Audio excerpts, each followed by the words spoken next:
आज नवरदेव चित्रपटाचा 78वा शो आपल्या कुंभेफळ गावामध्ये होते. एका जोरात टाळ्या वाजून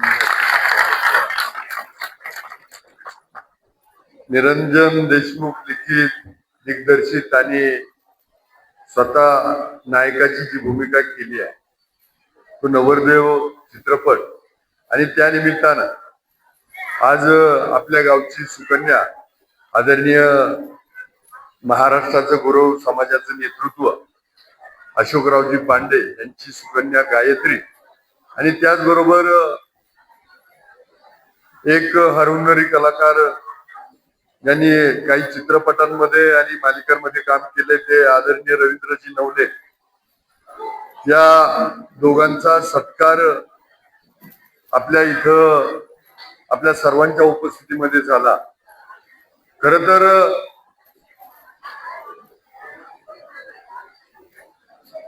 हा चित्रपट तुम्हाला सगळ्यांना माहित असावं म्हणून अकोल्यातल्या महिला भगिनी वराड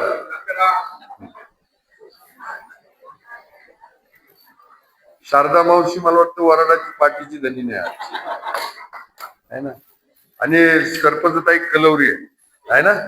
असं सगळं वराड उपस्थित चित्रपट जवळजवळ 2 तासाचा आहे आणि तो तुम्हाला पाहायचा आहे. आज समीर, विकास, एकनाथ, अर्जुन यांचा वाढदिवस पण आहे.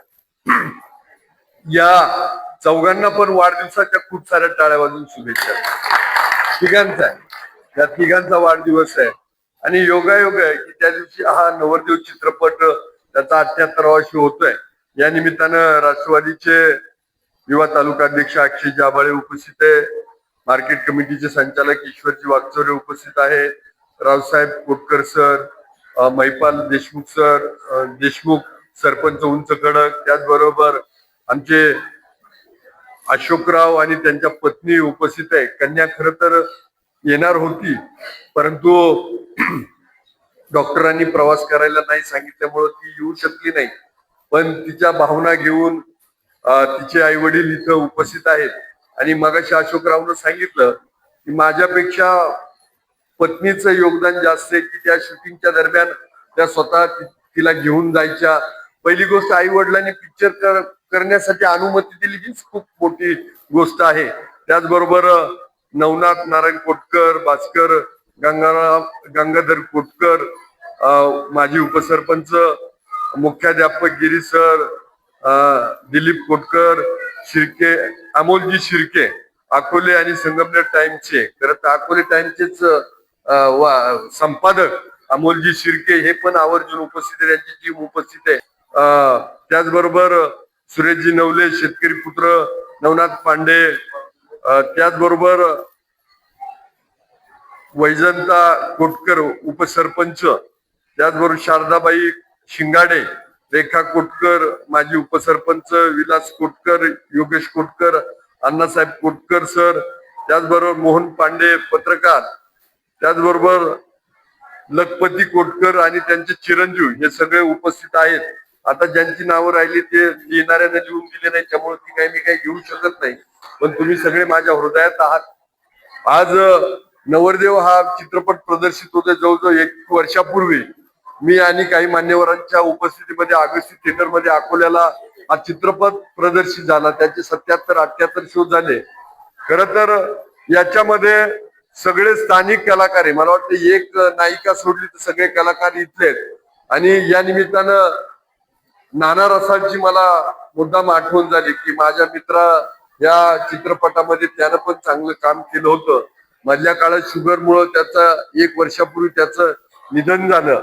परंतु नाना रसाळ हा माझ्या पूर्ण स्मरणात इथले जे हरहुन्नरी कलाकार आहेत सगळे काम करायचे आणि अशोकराव तुमच्या गायत्रीनं पण खूप चांगली भूमिका केलेली आहे आणि तुमचं तर काय तुम्ही बाजीराव आता बाजीराव दिसणारच आहे.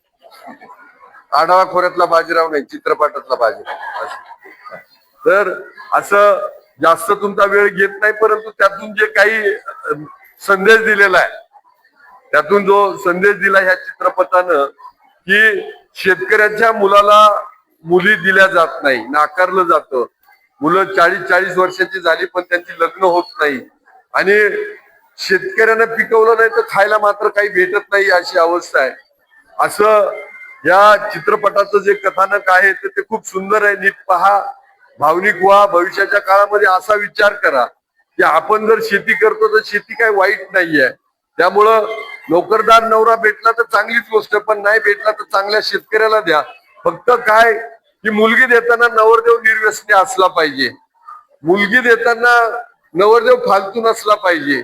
नाहीतर बऱ्याच वेळा काय होतं, आपण नोकरदारांना मुली देतो आणि तुम्हाला हुंडाबळीच्या घटना, आता पुण्याची एवढी मोठी घटना झाली होती, मोठ्या उद्योगपतीला पोरगी दिली आणि पुण्यामध्ये जी घटना झाली का बाप मुलीला नवरदेव छळायचा, ननंदा छळायच्या, घरातले छळायचे, जा स्कॉर्पिओ आण, जा गाडी आण, जा फॉर्च्युनर आण. त्या पोरीनं शेवटी आत्महत्या केली. तर मला वाटतं ह्या घटना सगळ्या आपल्या डोळ्यासमोरच्या आहेत. त्यामुळे या चित्रपटातून खूप चांगलं पाहण्यासारखं आहे. मगाशी निरंजन म्हटला की कुंडली पाहू नका, खरोखर कुंडली पाहू नका, परंतु या गतिमान जगामध्ये मुलांचे आणि मुलींचे रक्त मात्र तपासून घेतलं पाहिजे. कारण कधी कधी काय होतं, मुलीची काही चूक नसते आणि मुलगा जर HIV पॉझिटिव्ह असेल तर मुलं सगळा संसार बर्बाद होतो. हेपॅटायटिस बी नावाचा एक आजार आहे, तो बऱ्याच वेळा श्वासातून पण होतो. जर समजा मुलाला हेपॅटायटिस बी आहे किंवा मुलीला हेपॅटायटिस बी आहे तर त्याचा संसार पुढचा खराब होतो. रक्त गटाचा विषय तर एक गटाच्या मुली आपण नाडी परीक्षण म्हणायचो, तर या डॉक्टरांच्या सल्ल्यानं तुम्हाला जर तुमच्या मुला मुलींचे संसार चांगले व्हावेत असं वाटतं तर रक्ताच्या मात्र तपासण्या केल्या पाहिजे. अधिकचा वेळ घेत नाही. जेवण करून आले का सगळे? जेवण करून आले ना? हा, मग काय 2 तास पिक्चर पाहणार आहे. आणि तुम्हाला जर पिक्चर खरंच आवडला तर त्या निरंजन हा असा होतकरू आहे, म्हणजे मी दरवेळेला तो माझ्या दिपाळी अंकाळाला यायचा, बऱ्याच वर्षापासून तो वार्ताहरीचा करायचा. त्याला म्हणायचं, अरे निरंजन हे कधी बंद करणार? तो दरवेळेला म्हणायचा, आता साहेब पुढच्या वर्षी परत अंक काढणार, पुढच्या वर्षी परत अंक काढणार. मग त्या चित्रपटाच्या मागे लागला. मध्ये काहीतरी त्यांनी पथनाट्य पण बसवलं होतं आणि हे घरातून विरोध होता त्याला हा चित्रपट काढण्यासाठी. घरून काहीच मदत झाली नाही आणि एक होतकरू तरुण की याच्याकडून त्याच्याकडून 5-5 हजार 10,000 गोळा करून हा चित्रपट कसा उभा केला आणि लोक काही सगळं हाताने तशी मदत करत नाही. आणि म्हणून जर तुम्हाला चित्रपट आवडला तर नक्की शेवटला जाताना तुम्हाला जे काही वाटेल की निरंजनला मदत करा. निरंजन, इथं एक शाल आतरून ठेव, जी काही भेटेल ते तुला बक्षीस आहे असं मी समजेन. म्हणजे तू नव्हतं सांगितलं, हे मी सांगतो लोकांना. आणि हो, आणि त्याला परत जर हे कथानक जर तुम्हाला आवडलं तर परत पुढचा पिक्चर करण्यासाठी त्याला मदत होईल. परत एकदा ह्या नवरदेव चित्रपटासाठी सर्व कलाकारांसाठी शुभेच्छा देतो. आणि गावकरी, माझ्या माय भगिनी एवढ्या मोठ्या प्रमाणात उपस्थित राहिले, तुमचे पण आभार मानतो आणि थांबतो. जय हिंद, जय महाराष्ट्र.